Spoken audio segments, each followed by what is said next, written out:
سیاسی میدان کی ہر بڑی خبر سے آگاہ رہنے کے لیے ہمارے چینل آزاد سیاست کو سبسکرائب کریں اور بیل آئیکن کو پریس کریں۔ میں اور شاہ جی ایک بار پھر اکٹھے ہیں، لیکن ایکچولی نہیں بلکہ ورچولی۔ ہم اس وقت کئی بر اعظم ایک دوسرے سے دور بیٹھے ہیں۔ میں اس سے زیادہ نہیں کہوں گا کیونکہ یہ اختیار جو ہے وہ امیر عباس کے پاس ہے کہ وہ بتائیں کہ وہ کہاں پر ہیں، لیکن بہت سارے سوالات ہیں میرے ذہن میں اور شاہ جی کے ذہن میں بھی ہوں گے، لیکن سب سے بڑھ کر جو پاکستانی ہیں ان کے ذہنوں میں بہت سارے سوالات ہوں گے، تو اسی پر ہم گفتگو شروع کریں گے۔ اگر آپ کچھ بتانا چاہیں تو ضرور بتائیے، ورنہ میں بغیر وقت ضائع کیے ہوئے سوال شروع کروں۔ جی میرا خیال ہے اتنی نشاندہی کافی ہے کہ میں کئی بر اعظم دور بیٹھوں آپ سے اور مختلف ٹائم زونز میں بیٹھے۔ ہاں بالکل۔ میرے ذہن میں جو سب سے بڑا سوال ہے وہ یہ ہے کہ 24، 25، 26 نومبر کو اسلام آباد میں جو کچھ ہوا، فائنل کال جو تھی پی ٹی آئی کی، اس سے پی ٹی آئی نے کیا حاصل کیا، عمران خان نے کیا حاصل کیا، ان کی اہلیہ نے کیا حاصل کیا، اس کے اہداف کیا تھے۔ میری اپنی جو بھی سوچ ہے وہ میں آپ کو بتاؤں گا، لیکن شاہ جی میں آپ سے شروع کرنا چاہتا ہوں کہ یہ جو فائنل کال دی گئی، یہ واقعی فائنل کال تھی یا اس کے بعد کوئی اور سپر فائنل پلس مائنس کوئی اور بھی آنی ہے؟ جی بہت شکریہ سولنگی صاحب۔ ایک ہے کہ جسے آپ کہتے ہیں کوئی سبسٹینشیٹو قسم کا نتیجہ کوئی حاصل ہو، بڑا ٹھوس حالت میں کوئی نتیجہ حاصل ہو، تو وہ تو ظاہری بات ہے اس طرح حاصل نہیں ہوا۔ اگر ہم اہداف کو سامنے رکھیں جس میں عمران خان صاحب کی رہائی تھی تو وہ نہیں ہو سکی، 26ویں آئینی ترمیم کی واپسی تھی وہ نہیں ہو سکی، وہ خیر اتنا آسان ممکن نہیں ہے کیونکہ اس کے لیے آپ کو پھر ایک پارلیمنٹ کا سیشن چاہیے تھا جس میں آپ کو 2/3 اکثریت چاہیے تھی۔ وہ 2/3 اکثریت کے ذریعے سے پھر پارلیمنٹ اس کو ریورس کرتی، اور تیسرا شاید عدلیہ کی آزادی سے متعلق تھا، اور چوتھا جو گرفتار قیدی ہیں تحریک انصاف کے سیاسی قیدی، ان کی رہائی کے لیے۔ تو اگر ہم کوئی ٹھوس نتیجہ کہیں تو وہ تو حاصل نہیں ہو سکا، لیکن کیا اس کے باوجود کوئی کامیابی حاصل ہوئی یا نہیں ہوئی تو وہ سوال بہرحال بنتا ہے۔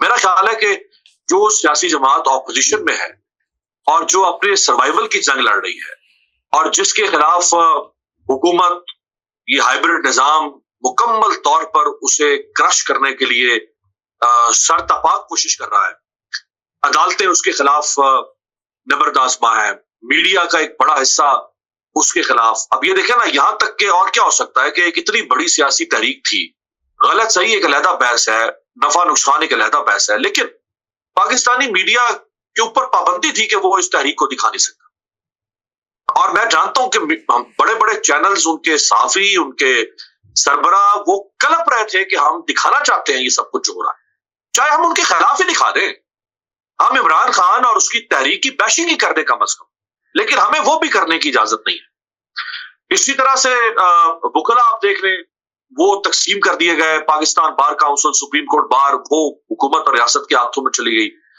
تو ایک ایسی جماعت جس کے ساتھ کوئی نہیں کھڑا سوائے پاکستان کے عام آدمی، اور عام آدمی کے اس ملک میں کیا طاقت رہ گئی ہے وہ ہم دیکھ رہے ہیں۔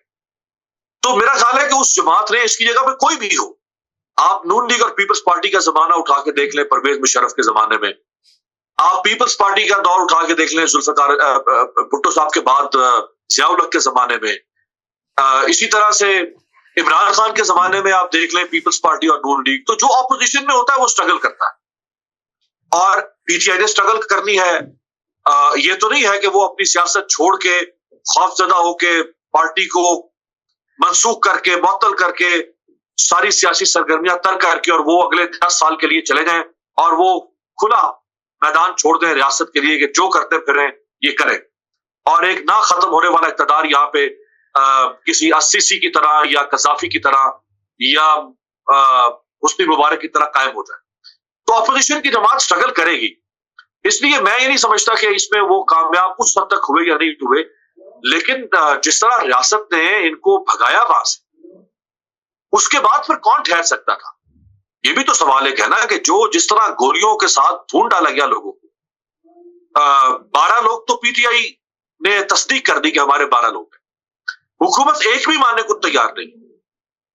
بی بی سی سے لے کے، الجزیرہ سے لے کے، گارڈین سے لے کے، اٹلی کے میڈیا سے لے کے، اکنامک ٹائمز سے لے کے، انڈیپینڈنٹ اردو سے لے کے، بے شمار انٹرنیشنل میڈیا وہ کہہ رہا ہے کہ جی 100 کے قریب 100، بی بی سی نے تو شاید، انڈیپینڈنٹ نے تو 110 زخمی بتا دیے.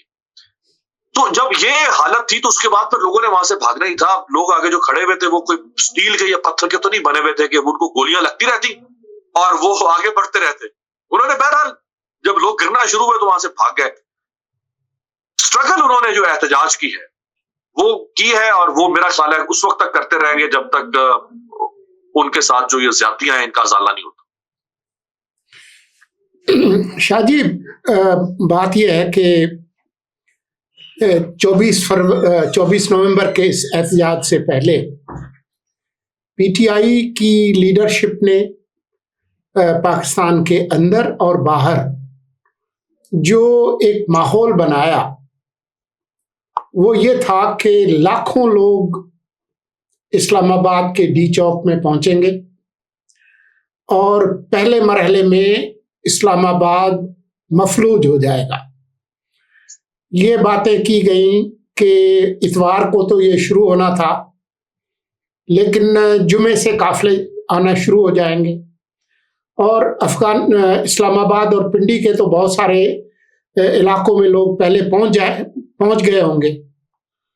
وہ منظر ہمیں نظر نہیں آیا. خیبر پختونخوا سے قافلے ضرور آئے، لیکن باقی صوبوں سے ہمیں لوگوں کی وہ بڑی تعداد جس کی بات کی گئی تھی، جس کے نتیجے میں پورا ریاستی نظام مفلوج ہو جانا تھا، وہ نہیں ہوا. کیا یہ ایسے ہی پھونک ڈالی گئی تھی یا ان کے اندازے غلط ثابت ہوئے، جن میں خان صاحب کے اندازے بھی شامل ہیں فائنل کال کی؟ کیا ہے صحیح؟ ویسے سندھ نے اس دفعہ زیادہ مایوس کیا ہے آپ کے صوبے نے. میرا خیال ہے کہ سندھ سے صرف ایک ہی قافلہ چلا تھا. وہ حلیم عادل شیخ نے کچھ دکھایا کہ وہ آ رہے ہیں، راستے میں ان کو روکا جا رہا ہے، پکڑا جا رہا ہے. اس کے بعد وہ بھی غائب ہو گئے تھے.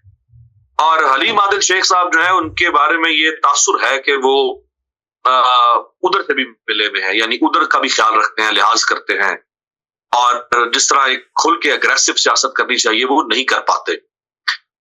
بلوچستان سے 3 قافلے پہنچے اور بڑی رکاوٹیں عبور کرتے ہوئے راستے میں ایف سی نے بھی ان کو روکا.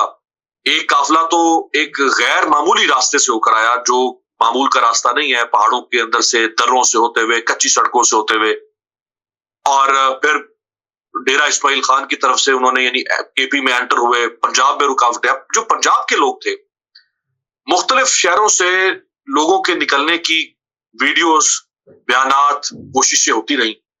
لیکن آپ یہ بھی دیکھیں نا سولنگی صاحب کہ جب ریاست اتنے سخت ڈپلائمنٹ کر دیتی ہے اور طاقت کا یوز آف فورس اس حد تک کرے گی، جس میں دفعہ 144 لگا دی، گرفتاریاں پہلے سے ہی جو تنظیمی لوگ تھے ان کے، کیونکہ ہمیشہ تنظیم نکالتی ہے لوگوں کو، لوگ خود سے، کسی بھی جماعت کے لوگ خود سے یوں باہر نہیں نکل آتے.